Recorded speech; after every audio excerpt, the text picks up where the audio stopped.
நேத்திக்கு எபிசோடில் இனியாவை பார்க்குறதுக்காக கோபி இனியாவோட ஆஃபீஸ்க்கு வந்திருப்பாரு. அத்தோட நேத்திக்கு முடிச்சிருந்தாங்க. இன்றைக்கி இனியா கோபிக்கிட்ட எல்லாத்தையும் சொல்லி முடித்ததும் அவங்க 2 பேரும் கிளம்புறதுக்கு ரெடியாக இருப்பாங்க. அப்போ கோபி என்ன சொல்வாருன்னா, இனியா உனக்கு எவ்வளோ நேரம் ஆஃபீஸ்ன்னு கேட்பாரு.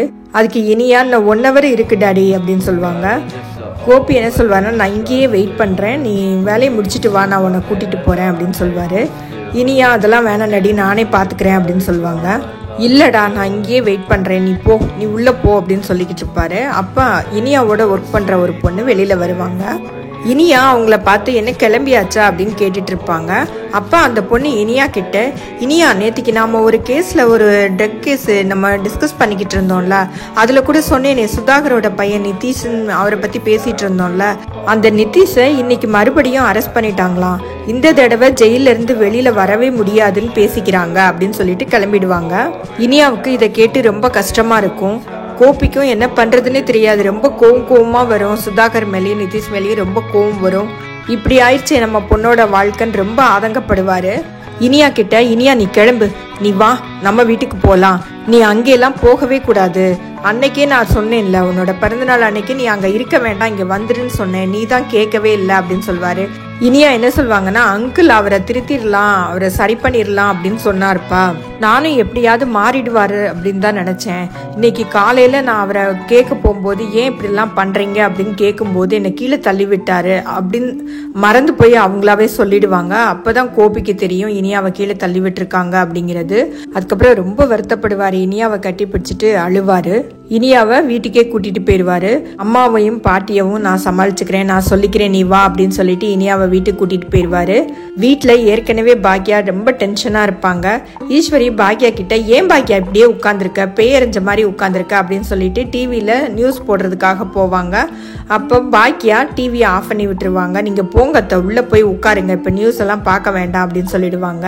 பாக்யா ஈஸ்வரிக்கு விஷயம் தெரிஞ்சா அவங்க ரொம்ப வருத்தப்படுவாங்களே அப்படிங்கிறதுக்காண்டி அப்படி பண்ணாங்க. இன்னொன்று, இனியாவுக்கு நாமளே விஷயத்த சொல்லிடணும், மற்றவங்க சொல்கிறதுக்கு முன்னாடி நாமளே அவளை கூப்பிட்டு தனியாக சொல்லிடணும் அப்படின்னு சொல்லிட்டு இருப்பாங்க. அப்போ கோபியும் இனியாவும் அங்கே வருவாங்க. இனியாவை பார்த்ததுமே இனியா ஒரு மாதிரி இருப்பாங்க. அதை வச்சு கண்டுபிடிச்சிருவாங்க பாக்கியா. உனக்கும் விஷயம் தெரியுமா அப்படின்னு கேட்டதுமே இனியா அவங்க அம்மா கிட்ட அழ ஆரம்பிச்சிடுவாங்க. இதெல்லாம் உனக்கு முன்னாடியே தெரியுமா அப்படின்னு சொல்லிட்டு கேட்பாங்க. கோபிக்கிட்டையும் கேட்டுக்கிட்டு இருப்பாங்க. அவங்க மாறி மாறி பேசிக்கிட்டு இருக்கிறத பார்த்ததும் ஈஸ்வரிக்கு ஒன்றுமே புரியாது. என்ன பேசுகிறீங்க, என்ன சொல்கிறீங்க, எனக்கு விளக்கமாக சொல்லுங்க அப்படின்னு கேட்டுட்டு இருப்பாங்க. அதுக்குள்ளே செழியன் அங்கே வருவார். என்ன எல்லாரும் நியூஸ் பார்த்தீங்களா அப்படின்னு பதட்டமாக வந்து டிவி ஆன் பண்ணுவார். அந்த டிவியில் போதைப்பொருள் சாப்பிட்டதுக்காக நிதிஷ் அரெஸ்ட் பண்ணுறத டிவியில் வரும், நியூஸாக வரும். அதை பார்த்ததும் எல்லாருக்குமே ரொம்ப கஷ்டமாக இருக்கும். ஈஸ்வரி என்ன சொல்வாங்கன்னா, வாங்க எல்லாருமே சம்மந்தி வீட்டுக்கு போகலாம், போய் பேசலாம், என்னன்னு கேட்கலாம் அப்படின்னு சொல்லுவாங்க. செழியன் இனியாவுக்கு ஆறுதல் சொல்வார். சுதாகருக்கு நிறைய பெரிய பெரிய ஆளுங்கள்லாம் தெரியும், அதனால அங்கிள் எப்படி நிதிஷை வெளியில் கொண்டு வந்துருவாரு, நீ கவலைப்படாமல் இரு இனியா, நான் ஜெனியோட அப்பா கிட்டையும் பேசுகிறேன் அப்படின்னு சொல்லிக்கிட்டு இருப்பாரு. பாக்கியா ஏற்கனவே நான் சுதாகரை மீட் பண்ணி பேசிட்டேன், அவங்க வீட்டுக்கும் போனேன் அப்படின்னு சொல்லுவாங்க. சுதாகர் லாயரை பார்க்க தான் போயிருக்கிறாரு, அவர் எப்படியும் நிதிஷை வெளியில் கொண்டு வந்துருவாரு, நீ வருத்தப்படாமல் இரு இனியா அப்படின்னு சொல்லிக்கிட்டு இருப்பாங்க. அப்ப கோபி என்ன கேட்பாருன்னா, சம்மந்தி உங்ககிட்ட வேற எதுவுமே சொல்லலையா அப்படின்னு கேட்பாரு. வேற எதுவும்னா என்ன இருக்குன்னு திருவி கேட்பாங்க. அப்ப இனியா சொல்லிடுவாங்க, நிதிஷை போலீஸ் அரெஸ்ட் பண்ணுறது ஒன்றும் ஃபர்ஸ்ட் டைம் கிடையாதுமா, இதுக்கு முன்னாடியும் அவர் போதைப் பொருள் சாப்பிட்டுட்டு ஜெயிலில் இருந்திருக்காரு, இது ஒன்றும் பொய் கேஸ் எல்லாம் கிடையாது அப்படின்னு சொன்னதும் பாக்கியா ரொம்ப டென்ஷன் ஆயிடுவாங்க, ரொம்ப அழுவாங்க. ஏன் இனியா என்கிட்ட சொல்லவே இல்லை, ஏன் சொல்லலை, ஏன் முன்னாடியே சொல்லலை, உங்களுக்கு தெரியுமா அப்படின்னு சொல்லிட்டு கோபி கிட்ட கேட்பாங்க.